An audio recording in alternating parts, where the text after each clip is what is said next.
Welcome to Tough Lies, the Golfers Podcast with Colin McDougall and Richard Zokol.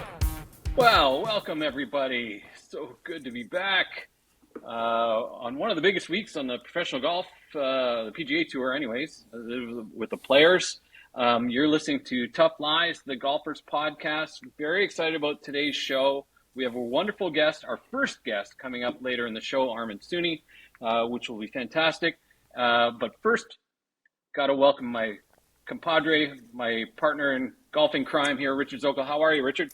I'm good, Colin. Boy, oh boy, is there a lot to discuss about this major championship that just happened. Am I allowed to say that? Oops, I'm sorry, I did. So you did, and you did it on Twitter, and Twitter almost exploded. So well, it exploded on my account. I put this, for the people who haven't seen it, I put out this tweet yesterday afternoon. The major championship argument makes more sense after the Players' Championship than it did before the start of the tournament. Well, my friend Brandel Chambly saw that and reposted it, so now I'm up to 18,000 views on this subject. Boy, did it hit a lightning rod, and it's up for question. I mean, this Players' Championship was, I think, one of the best. The storylines among it were fantastic. The golf course played very cruel and difficult, as it's supposed to be for the Players' Championship, a major, and lots to discuss. Let's get into it. Yeah, so much to unpack on Tough Lies, the Golfers Podcast. Make sure, for those of you out there, you're going to follow, like, subscribe, tell your friends. You're going to carry banners across the street. You're going to buy a Skywriter and tell everybody about it. Our website, toughliespodcast.transistor.fm. Or just Google Tough Lies Golfers Podcast. All of the links will be there. You can watch it on YouTube. You can listen to it on Spotify, on all the platforms. Yeah, so much to unpack. So Cam Young wins, right? And I think let's start there. In particular, I think a very dynamic finish in that he birdies 17, the island hole. Beautiful shot, beautiful putt. Mm-hmm. But to me, the shot that made the tournament, I think anybody would agree, the tee shot on 18, he just unloads, full driver, which is, I think some would argue sort of counterintuitive in terms of, percentages and so forth. But in listening to his post-event presser, he just said, and I think it's in some ways sort of along the Mindtrak mental side of things, he just said, he got himself mentally to the point where he said, I'm going to hit the best drive I ever hit. Mm-hmm. And he did. What a great story. That was absolutely what was needed. He rose to the occasion, and he had basically a short wedge into the green, and which with those yards. Greens and that wind, downwind, made his ability to control the approach shot so much better than Fitzpatrick, and here we are with Cam Young, the winner. So your thoughts, Richard, on what we saw? It was, what a remarkable event. And if the PGA Tour is going to make an argument or make a statement that this tournament needs to be a major championship, in all seriousness, this added to the stock going up on it. But yes, Cameron Young has, was able to get to that next step. This is going to go down in such, remarkable championship history, that he walked the gauntlet being 16, 17, and 18. Some of the most intimidating shots there are in that situation, and prior to, the first three rounds, he shoots 68, 67, 72. And he likes to say he's just hanging around, and that's a good analogy. Hanging around the rim. If you're constantly hanging around the rim, you know what? A bounce is going to happen your way. And then you slam dunk that thing in there and you close the deal. It was very impressive.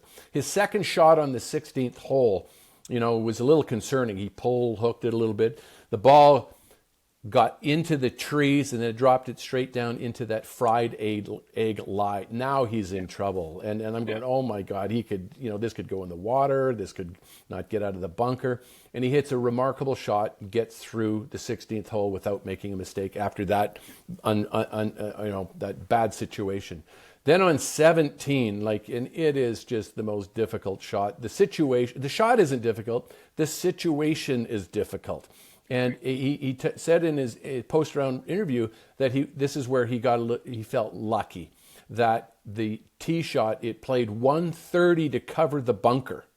It was significantly downwind. He said, this is a perfect 57-degree sand wedge for him. Right. So instead of getting caught in between shots where he had to go back to a pitching wedge and hit something soft, he could be aggressive with the shot. So that's kind of the bounce that hanging around the rim gets you, and it worked out in his favor. He hit a great shot in there, and how about that putt? That putt dripped right into the middle of the hole. Not often, but if you're going to hang around the rim and win a championship, these things, it's starting to slip a little consistently, isn't it? Oh, my goodness. Yeah. So it goes in the hole, and then he mans up. He's on the tee shot in 18. I think because it's the toughest tee shot there is in championship golf, like on the 18th hole. And he stood up there and basically said, this tee shot's going to go down in folklore. The day before, he hits a great shot, hits it in the water. So obviously these are thoughts that are going to enter his mind, and he has to learn to have the skills to dismiss those thoughts. And he says, you can't get out of this situation, so why don't you just step up there and hit the best shot of your life? Yeah. So that's the slam dunk, hanging around that rim. He grabbed that ball, and he slammed it down there. 375 yards in the fairway? Yeah. You leak that one little bit, and you're running out of fairway at 225. And he had a 100-yard shot in there. That tee shot, that putt on 17, that tee shot on 18 won him the championship.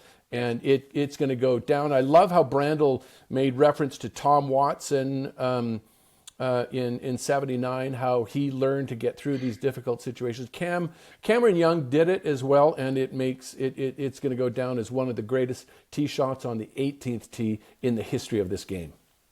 Yeah, truly phenomenal finish, great playing.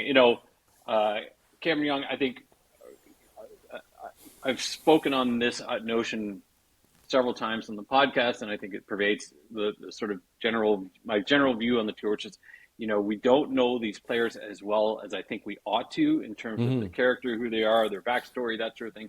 So we're not necessarily as emotionally invested in any one sort of outcome. Some are a bit flashier than others, but no doubt, great play. I kept looking at him and sort of his demeanor and the way, I can't help but say, I have funny names. I don't know if you've ever seen the movie Roadhouse, but to me, I was like, the guy looks to me like the third guy that gets beat up by Patrick Swayze in one of those movies. Like, he just doesn't.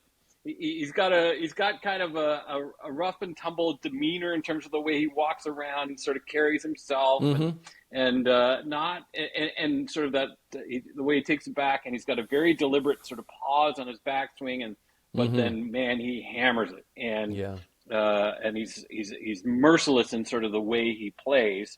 And what I thought also too was really interesting, really compelling. I mean, good on Fitzpatrick, the way he handled the finish, the way the embrace at the end. It seemed to me like the two of them, Young and Fitzpatrick, are buddies. Pulled away. And they were sort of, and I saw a video afterwards of Fitzpatrick talking to Cam Young's parents and sort of giving them a warm hug, and just a super class move, I think. Super class. And very impressive in what would, I'm sure, be a very difficult moment. So good on him for that. It's one of the things we like about our game. And yeah, I do. I also wanted to touch on, like, the whole tournament was Ludvig Åberg's, tournament to win. And in my mind, it was a very interesting to see where along the line it seemed like maybe his momentum around his play sort of faltered on 11 and 12 there, where he sort of clearly mishit some shots that he would never normally perform like that. So your thoughts on sort of Åberg's sort of disaster earlier on in the back nine?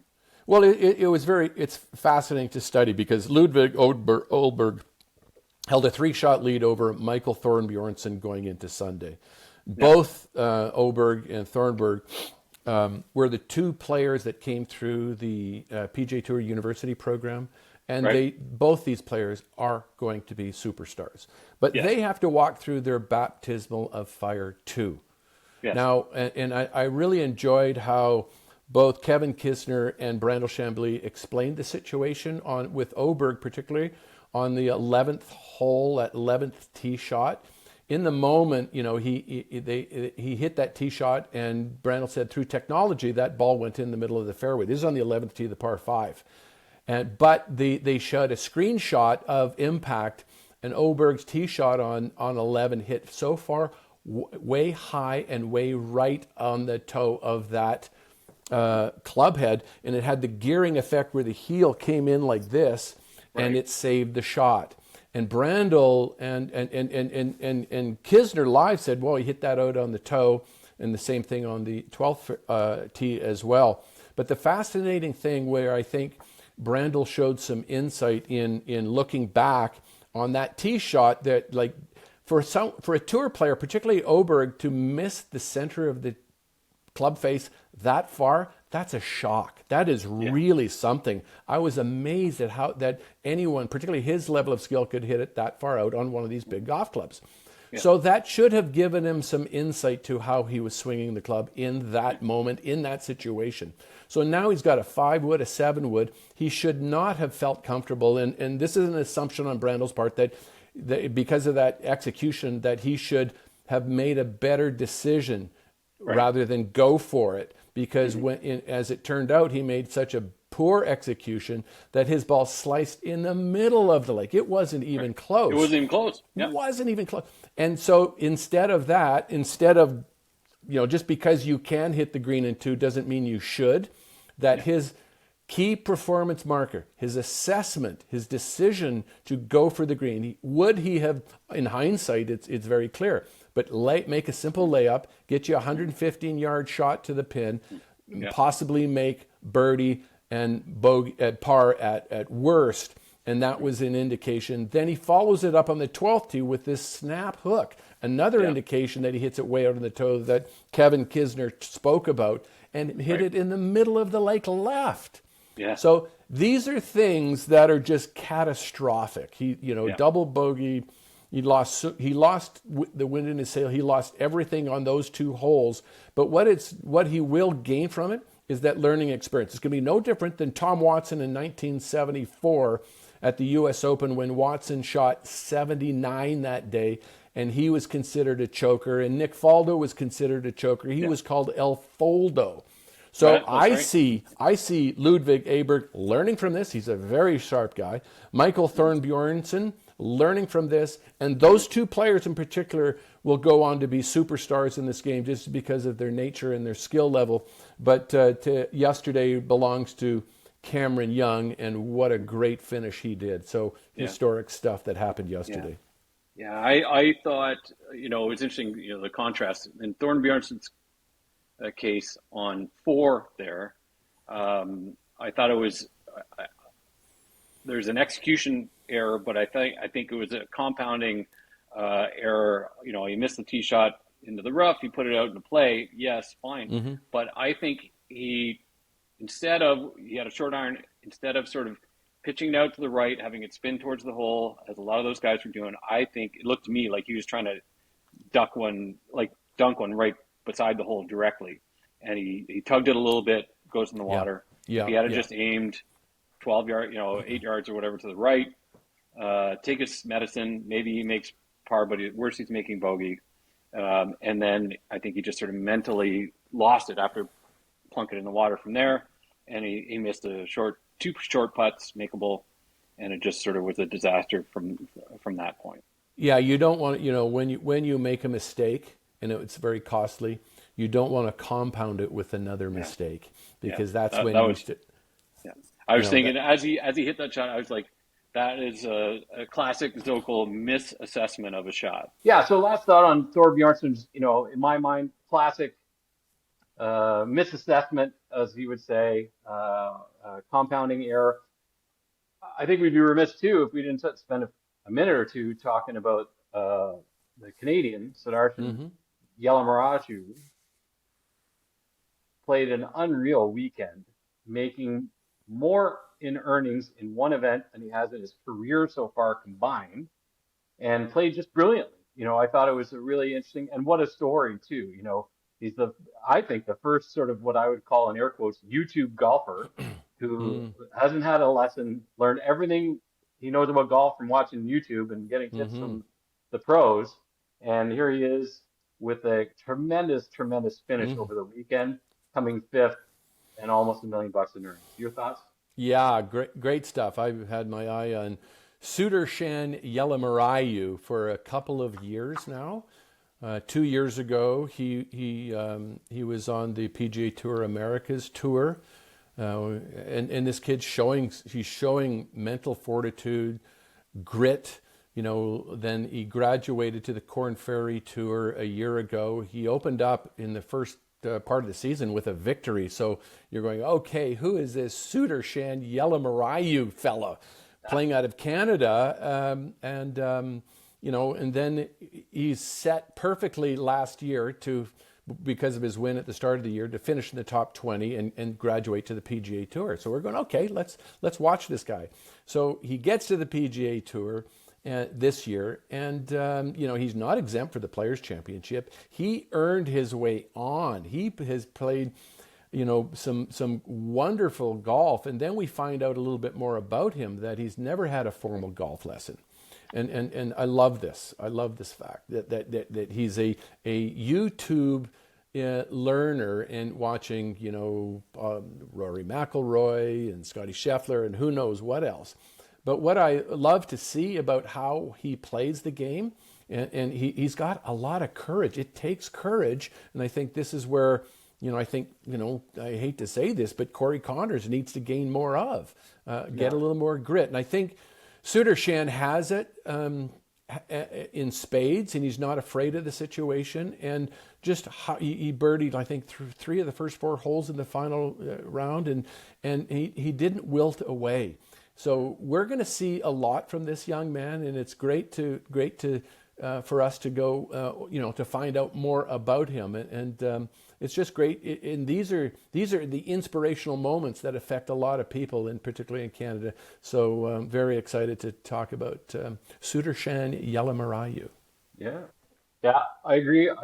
I think we're going to have to go to the judge at some point and find out who's pronouncing his first name. You or me? I go by Sudarshan because I had a classmate named Sudarshan, but you may well be right. So but we'll leave it at that. I think we're both excited about what the future holds for him in terms of the game, and very much, just incredible poise all the way through the end, including even that little up and down for bogey on the very last hole. A huge amount of money, which at that point in your career is so valuable. It'll be very interesting to see if he takes a little bit of that attitude of got her up, where it's sort of like, okay, I've got some money in the bank now. I can play even more freely and with more confidence, and see where it takes him. Good for him. I also think it'd be remiss if we didn't talk about Richard Lee on the LIV Tour. An absolutely awful way to lose a tournament to Bryson DeChambeau there, missing a 2-footer at the very end, but gutsy play all the way through to get there, and obviously some bright things on the horizon for him as well. Sure. Richard Lee, I got some inside information on him, but before we jump on that, I do want to talk about Corey Conners for a moment here.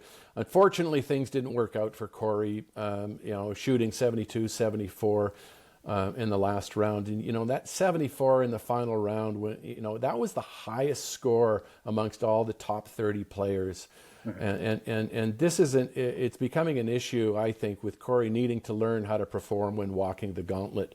His heavy lifting of being such a remarkable, and I was admiring his swing before the tournament. They were showing him on the driving range. I'm going, what a beautiful golf swing he's got, leading by his lead hand. He's left-handed. And it's just so fantastic. But there's something there that's holding him back. And, he's too long in the tooth and too good of a player to be shooting the highest scores of the top 30 players in the final round. So that needs to be addressed. Richard Lee, yeah. So Richard Lee was a member of Marine Drive Golf Club. This was in the early '90s. I mean, and I would constantly be down there when I was still playing.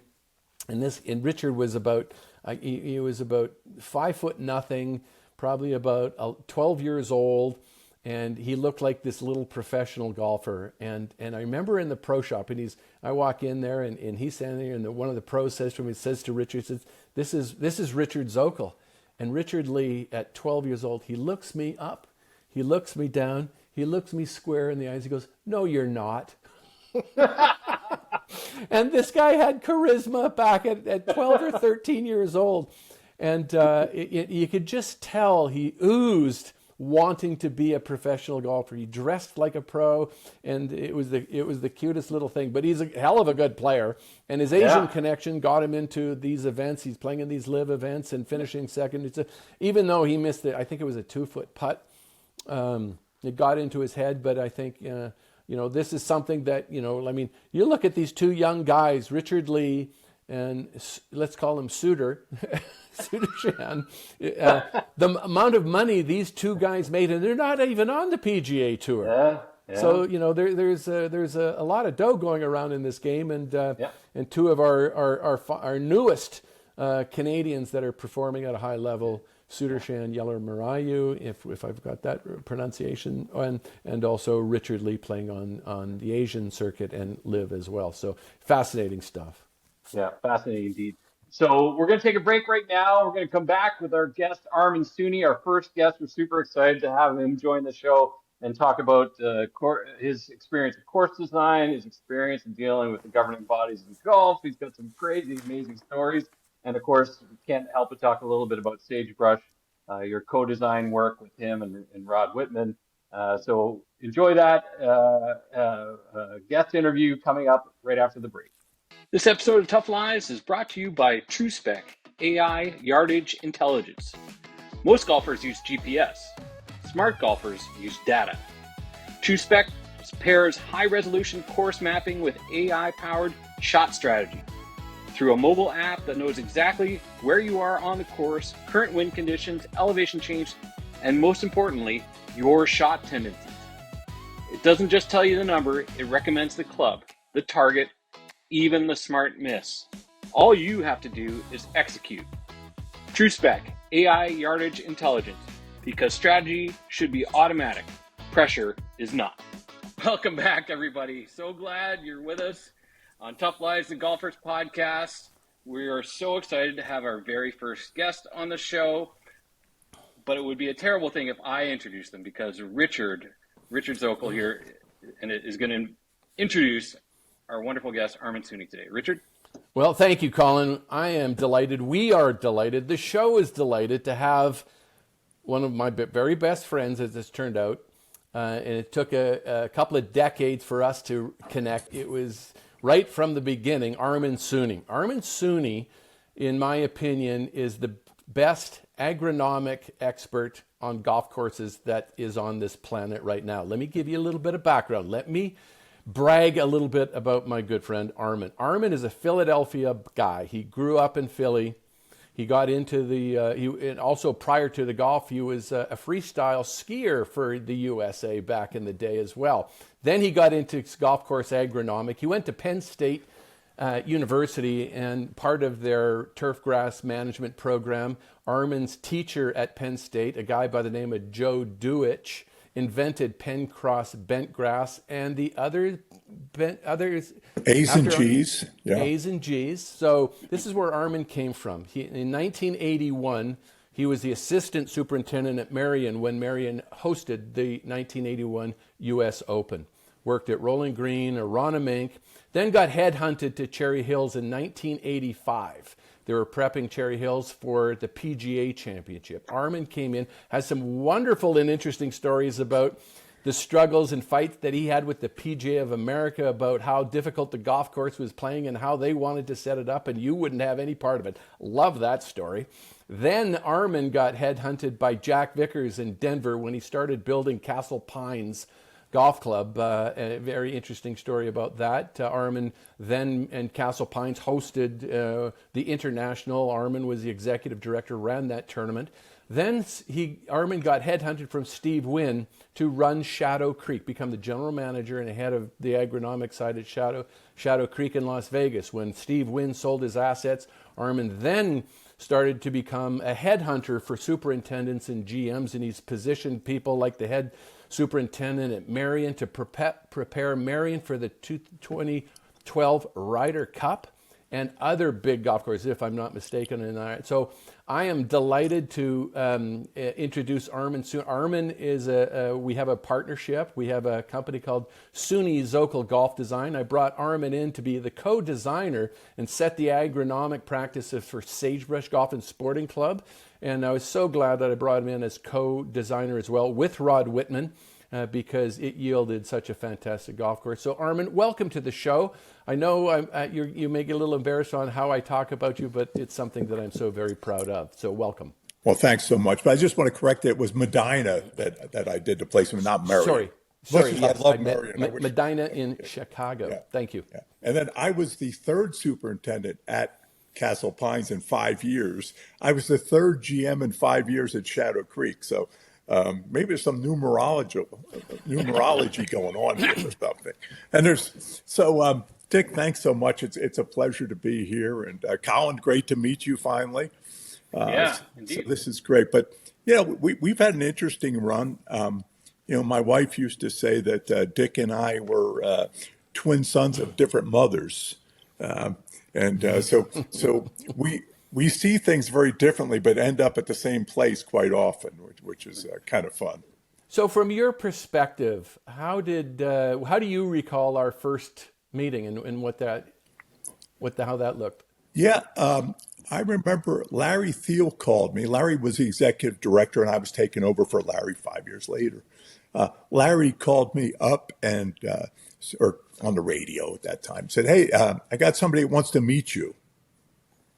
And so I went up to the clubhouse, and he introduced us. And you had a project you were looking at, and you were looking for a grass grower that could help steer things. Yes, yeah. Let me jump onto that one. Yeah, so it was like 1989. I was involved with a golf course development, a proposed golf course development in Vancouver. 1988, 1990, and I had a couple of significant business people behind us that gave us some leverage, and I was looking for the best agronomists on this planet, and I said to myself, which golf course, which PGA Tour event has the best greens on a year-round basis, not just because, and that pointed to Castle Pines at the International. And then I remember getting to Castle Pines and knocked on Larry Thiel's door, who was running the tournament at the time. And I said, "Can I meet your superintendent?" He gets on the radio and says, "Armen Suny, where are you?" I said, "There's the contestant in the tournament that wants to meet you." So we met in the locker room, had a discussion that I wanted to build these two golf courses in Vancouver. And Armen invited Joni and I and the kids over to his and Christy's house for dinner that night. And that night, when we had dinner at your house, we were getting to know each other. That's when Christy said, "You guys are going to become partners in the future." And we did some 12 years later. So yeah. Anyway, we're delighted that Colin, give us your thoughts on your question. Clearly, you swiped right before that was even a thing, which is great. And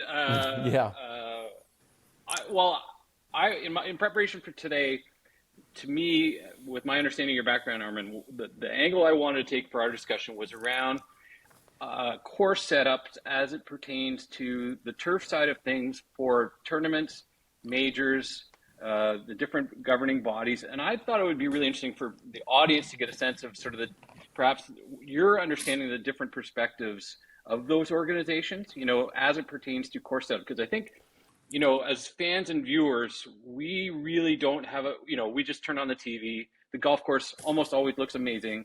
And, we may have things that we see about the design that we have feelings about, but I think there's so much that goes on underneath it. And I'm curious to sort of understand that better, especially as it pertains to sort of, the lenses through which these organizations see course setup. So maybe you can share some thoughts on your experiences as it pertains to that. Well, I got to share some with you first. I just had a sip of coffee. When we were building Sagebrush, my health was not very good. So, Okay. so every day at 6 o'clock, there was a knock on my door, and some idiot named Zokol was at my door with a double from Timmy's. From Tim That was Hortons. how he got me fired up each morning. So that's a funny story. But my background in championships goes back to 1977. We had the U.S. Amateur at Aronimink, and I was just working on the crew at that point. Maybe I just got into school, but I hadn't gone to school yet. And so it was interesting to see the struggle between the golf course superintendent and the USGA and what they wanted. Wait a minute. They didn't always see eye to eye. The USGA. Yeah. Well, don't even get me started on the Mike Davis era and how many blunders that was. And before you go on, Armen, I just want to say also too is we need to have a discussion on kind of the construction of USGA greens and the challenges and the cost of that. Armen wrote a wonderful white paper about this subject called "The King Has No Clothes." So anyway, we can chat about that later. But Armen has a strong opinion on that. Yeah. So that was kind of my introduction to things. And when I got the position at Cherry Hills, or not Cherry Hills, but at Marion, the assistant superintendent, right out of school, I was 22 when I got hired there. It was interesting. Joe Dewich, who Dick mentioned, I went to see Joe after class when they announced the job, and Joe said, "You're not Italian, are you?" I said, "No." He goes, I said, "I'm Armenian." He goes, "Well, if Richie Valentine thinks you're Italian, that's okay." And because Richie was Italian, his father, who had worked for William Flynn building the course, they were all Italian. They had Italian immigrants working on the golf course. Of course, the first thing Valentine said to me when we met was, "You're not Italian, are you?" Turns out I knew his cousin, and we hit it off. But that was great. But so going into the U.S. Open at Marion, we had a real interesting thing. Al Radko was with the USGA at that time. PJ Boatwright was there. Frank Hannigan, who I ended up being very good friends with. Frank was the executive director. So we're having the Open, and the first 2 days it's raining nonstop. We ended up with 4 inches of rain that day. I would sneak in a different way each day to check security to see if they were paying attention. So the first 2 days they're shooting lights out, and the members are upset and about the scores. In those days, defending par was really critical for clubs. So, and I grew up like that. So Richie Valentine, who I worked for, he stands up at the meeting. They had a chairman's meeting, all the chairs each day. And, Bill Kent, who was the general, he wanted to fire Richie and hire me because I had to say yes to the guy. So he gets up in he goes, "Anybody else have anything to say?" And Valentine from the back of the bus, and they didn't have a bus. Marion's a small clubhouse. And, "Yeah, I got something to say. When are you going to tell the USGA to set some tough pin placements? Because if you don't do it, I'll set the pins tomorrow." And the membership erupts. They go crazy. They love that. This is my experience set. This sets the stage. And so the next day, Richie and I are on 17 green, and PJ's there. PJ Boatwright smoking his pipe. Lovely man, PJ. I loved him. And PJ says, "Richie, I understand you think the pin placements have been too easy." Richie said, "You're damn right, PJ." He goes, "Well, I think you'll find them a little bit more to your liking today." And they certainly were a little more to our liking on Saturday. The world changed. At that time, too, and this is interesting, Dick, I don't know if I ever told you this, but it was probably Tuesday or Wednesday. Richie calls me up, Valentine calls me up and says, "Hey, go up to the clubhouse and, Mr. Hannigan needs to go out on the golf course." So here I am, just a kid, and I have Frank Hannigan in the golf cart with me for like an hour. And we're just talking about everything and that. Well, years later, when I applied for the job at Cherry Hills, I called up Mr. Hannigan. And I said, "Mr. Hannigan, I'm applying for the job at Cherry Hills. I don't know if you remember." "Oh, Armen, I remember you." I said, well, sir, I'm applying for the job there. I just wanted to know if you could write a letter of reference for me. He goes, absolutely, Armen. He goes, you're still at Merion? I said, no, I'm at Rolling Green. And he went on to express how much he loved Rolling Green from the 76 Open, Women's Open there. Right, Well, right. years later, I saw the letter. I didn't see it initially. And the letter, Frank had a wonderful wit, as you remember. He certainly did. And what he said was, he didn't know if I could grow grass, but I ran the U.S. Open at Merion. That's great. So pretty good. Let's move this on to Cherry Hill. So I get to Cherry Hills in 1984. Golf course had been in not in great shape. Had struggled with some of the greens and the performance. And actually, in 1978, it had taken them all summer to cut the roughs down for the members to be able to play golf. So we have a meeting. The PGA of America comes in a year in advance, Right. and they'll play the golf course, and then we all sit down at lunch and discuss things. And they start talking. This is before they had Carrie Haig, who was very, very good at golf course setup. At this time, they just did it themselves. They didn't have a lot of expertise. So they're sitting there and they start talking about how the golf course should be set up, the green speeds in particular. And they said they want 10 feet. I said, well, at 10 feet, they're going to tear this place up. I said, you can't do 10 feet. Yeah, and I'm arguing. The president of the club is literally kicking me under the table to shut up. And I got, I'm not shutting up. So finally, it gets to the point. I go, raise your hand. Anybody that's ever played a William Flynn golf course before today, raise your hand.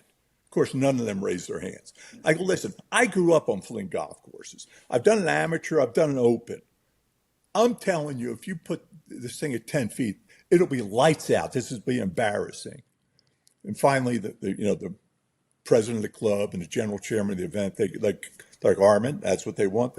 I said, okay, I just want to be on record. I want you all to know that they're going to shoot lights out and this is going to be embarrassing, but I'll do it. The next thing they say is that we don't want any more than 6 inches of sand in the bunkers. I said, okay. So what do you want me to do with the other 1.5 feet? They go, what do you mean? I said, there's 2 feet of sand in these old bunkers. No. I'm like, okay, let's go out to 18. So I called up Big Hank, one of the longtime assistant there. Ed Miller was my other assistant who went on to be the super at Pebble and did an open there. And so he goes up with a trenching shovel, the bullet, and a tape measure or a yardstick, 23 inches of sand. I was off an inch. So I said, what do you want me to do with the other 17 inches of sand? They go, well, no, the bunkers are good. Just don't add any sand. I'm like, why didn't you just say that to me? Yeah. Exactly. So we were off to a wonderful start. Here it comes, the PGA Championship, and first 2 days, I didn't give them 10 feet. I gave them a little more than 10 feet. But it was only like, say 10 and a half or something. It was within range. And the guys are shooting lights out.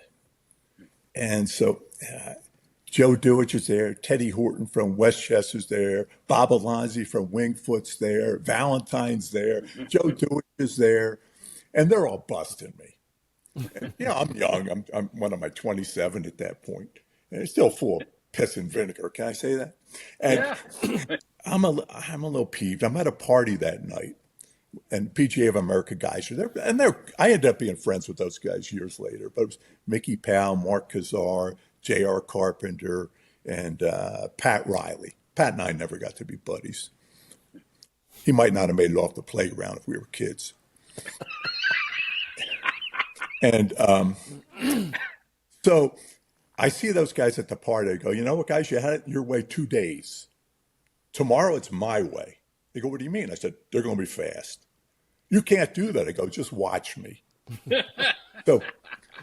So we had this old, crusty cast iron roller. You told me this story, yes. Yeah.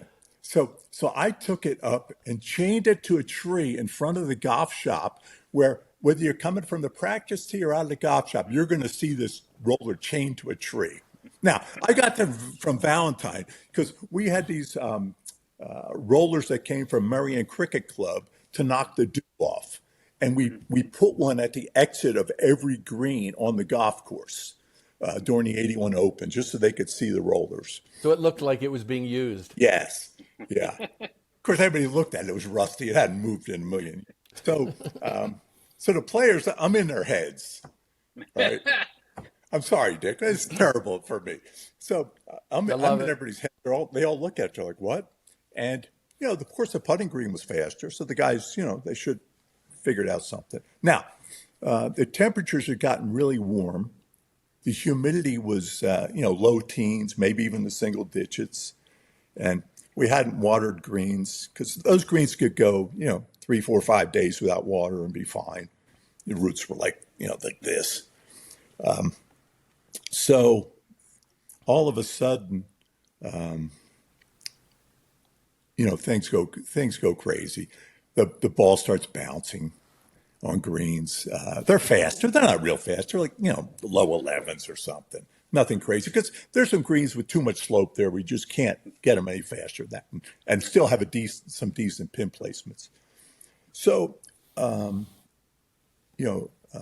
Nicholas said I made idiots out of the best golf, or attempted to make idiots out of the best golfers in the world, and really all we did was we mowed greens and rolled them once. It wasn't a lot, but we put another foot of speed on them or something. And the weather was cooperating nicely. So everybody pitched a fit. So PGA of America calls a meeting. It's the general manager of the tournament, the GM of the club, Joe Vincent, who had hired me, who had been at Sleepy Hollow in Westchester, me and the PGA of America.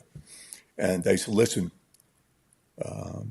we have a contract that says we control the condition of the golf course. I said, I agree, you do. Well, we want you to slow the greens up and make them softer. I said, I won't do it. They said, well, we have a contract. I said, tell you what, I will do it. I'll do anything you want. I want you to write it on a piece of paper what you want me to do and sign it. All of you sign it. Like, what do you want with that? I said, because as soon as you do that, I'm going to go hold a press conference and tell the press that you want the golf course set up for the best golfers in the world, a major championship, easier than we set it up for the member guest, which was true. They go, you can't do that. I said, show me in your contract where it says I can't do that. Well, we don't want you to do that. I said, okay. They said, you got to do something for us. I go, what do you mean? Well, can you make them softer and slower? I go, no. I said, I'll tell you what, I'll give you one or the other. You can have them softer or you can have them slower. You can't have both. They go, can you make them softer? I go, yeah, this is great. It's 90 degrees. The humidity's like 10%. I go, I'll tell you what, I'll give you 2 turns on the sprinklers. That didn't even do. They don't evaporate before that water will evaporate before it hits the ground. Yeah. They don't have a clue. And so that's what we did. And of course, the members thought it was the greatest thing in the world that I was protecting the club, which, that's how I grew up. That's protecting par for the club and the stature of the club. The integrity of the golf club. Yeah. And so it was really, it was a great event. We had a good time. Now, something that nobody ever talked about was that it was Lee Trevino and Hubie Green coming down the stretch. Hubie had been the assistant pro at Merion in 1971 and didn't play. But and Valentine used to tell me about watching Hubie hit balls into 17 green and calling his shots. But there was a thunderstorm brewing south of the club. And to this day, I remain convinced if they had called the event, called the time. Now, they didn't want to lose the TV on the East Coast. I understand the TV side of this. Right. But they kept playing. Trevino was running for the clubhouse. He was not focused on winning a major championship. He was worried about lightning. Yeah. If they had called this, Trevino would have won. Oh, wow. Yeah, absolutely. Didn't Hubie get death threats that year in the final round? Was that the right? I don't recall that, Dick, Yeah. but it could be. All right. Yeah. Yeah. Yeah, maybe he was being critical of the course setup. And I was really bad news year. I learned from Valentine, So I'll never forget. We redid the tees at number 7 and added a tee that's just back a little further. I mean, it's a short hole anyway.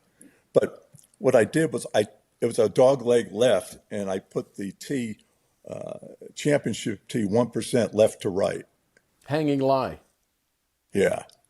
And the member tee was 1% right to left. So when Which you stood helps. on that little tee, you thought you're looking at something that's the other way. I'll never forget Weisskopf, his ball bouncing and trickling into the rough 4 days in a row and him banging his club. I remember being in his office one day, Dick, and I didn't have the heart to tell him what I'd done to him. He should have.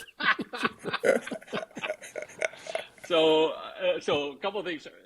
I love stories like this. But for context for our listeners, obviously when you're talking about 10 feet, you're talking about the relative speed of the greens, 10 on the stimp meter, that sort of thing. And I think what's really interesting to me is sort of philosophically, it sounds like you're very much in line with sort of, protecting par when it comes to a major championship, or at least having the golf course play at a level of difficulty that aligns with the capability of the players, such that they sort of, they aren't overwhelming the course with low scores. Is that fair? Yes. Yeah. Now that's changed in my estimate. I mean, the players are just too good now, and especially out of deep rough, what they can do. Yeah. So you have to give that up. That's over. Right. Yeah. Yeah. And I was curious. It sounds like you've dealt with multiple different organizations: the Tour, USGA, PGA of America. Is there are they all sort of see themselves where we're going to tell you how to grow your grass and where to put the flags and it's sort of a constant battle, or some organizations different than others in terms of the way they sort of do their business? Yeah. Well, one time when I was feeling my oats, I did in print say that Mike Davis should be fired for ruining so many U.S. Opens. Oh, wow. During that era? Yeah. So maybe not a letter recommendation from him? No. He was no Frank Hannigan, I can tell you that. And so, and that was based upon, and then I made a statement, which was almost true, that I had done course setup at top 100 golf courses more times while I was a teenager than he had ever done in his life. Oh, okay. Which is almost true. You'd probably have to get to my early 20s to make that statement true. But it was more impactful, say, as a teenager. And that he didn't know how to do setup. Mm-hmm. And I believe that to this day. So, you look at Slugger White, and I love Slugger, right? He was fun. Slugger would tell me when he went at the speeds, and he'd look the other way when I made him faster. Slugger was a PGA Tour official, not a USGA guy or a PGA guy. Right. Yeah, and so I'll never forget that one day at Castle Pines, Mr. Vickers is just busting me because, the ball's rolling out 50 yards on fairways. And he's like, Armen, you got to slow those fairways down. I said, how many yards do you want it to roll? He goes, 15. I said, okay, I'll give you 15 tomorrow. So Slugger comes in the next morning. He called me Soon. He's like, Soon, what did you do to me? You watered fairways. You can't do that. I go, Slugger, Mr. Vickers said the ball was rolling too far. If you don't want me to water fairways to slow it down to what he wants, you go talk to Mr. Vickers. He loved Mr. Vickers. So that was that. It was over. But Slugger was great at course setup. I mean, there was never. Well, he's a former player. Right? Yeah. He used to play the PGA Tour. Yeah. I mean, Slugger was great. And I guess he's done at Live, too. I don't think he's at Live anymore. They retired him at the PGA Tour a number of years ago. Then when Live started, he went to work for them, but haven't heard from him since then. Yeah, but I think there's a huge difference. And now the PGA of America is really good with Kerry Haig. I mean, that guy knows setup. Yeah, he does. He's done a good job. How long he's in there now? 10, 15 years? Or? Yeah, gotta be easy. Yes, it's got to be 15. And then sounds to me like the names of at minimum, the names of the people back then were way more colorful. You got PJ Boatwright, you got Slugger White, you got, like, these are names. I don't know what we're doing out of it. Welcome back, everybody. What a wonderful interview with Armen Suny, Suny Zokol Design. Crazy, great stories, amazing. We're going to take a turn and talk a little bit. I want to talk a little bit about the Mindtrak mental side of the game. I think we always want to do that every week. And in my mind, the thing I wanted to talk about when it came to that moment, I think it was, well, for me, there was good examples of the things you've been talking about each week, which is the sort of the assessment part, the execution part of good golf. In this case, under tremendously stressful conditions, the course was playing, I think, pretty, outside of it being even maybe a little bit windier, about as challenging as you could possibly play over the weekend. And maybe you can speak to sort of the mentality of hanging in, either through the lens of somebody like Sudarshan, who's sort of first time there, or the winners. But what are your takeaways from the mental side of the game from this week? Well, as we talk about these Mindtrak moments, and more often than not, everyone defaults to it's all about the execution of the shot. And I think far too many, even Cameron Young talks about it's all about the process, the execution. But a lot of people, they forget about, or they dismiss the other key performance marker. Execution is one, but the other one is the assessment, which leads to the decision before the execution. So in my mind, the perfect example of this is going back to Ludvig Åberg on the 11th, after he hit that tee shot on 11, and he made a poor execution. But where he really went wrong was in his assessment, which is a key performance marker in making the decision to have a shot going for the green for his second shot based on how well he executed, because there's a relationship. Your assessment needs to be in relationship with your execution. So if you're not executing well, maybe your assessment should change, but they have to work together. So when he made that poor execution on the 11th tee, I think his assessment to decide to go for the green with that wood was the mistake, the costly mistake, instead of hitting the forehand. Then the next tee, after he gets through his debacle on the 11th tee, he goes to the 12th tee, and he makes another assessment to hit driver. That was another 2-shot lost event. So too often, all attention goes to the execution and not enough attention. Now, keep in mind, the two key performance markers are the assessment and the execution, and you need to marry them together and perform and learn from those mistakes.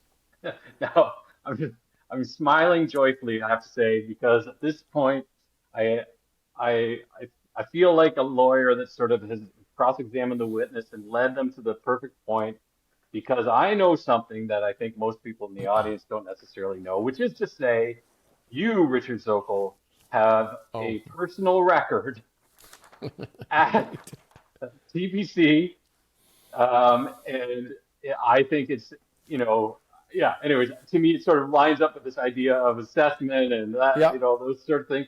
And maybe in this case, maybe not the strongest assessment on your part. So why don't you tell this wonderful story that ties into the... You're absolutely right. You're absolutely right, because in that moment, in what Colin's talking about is the 10 that I made on the 16th hole at TPC Sawgrass in the 1994 Players Championship. And now keep in mind, like I played, the Players Championship numerous times.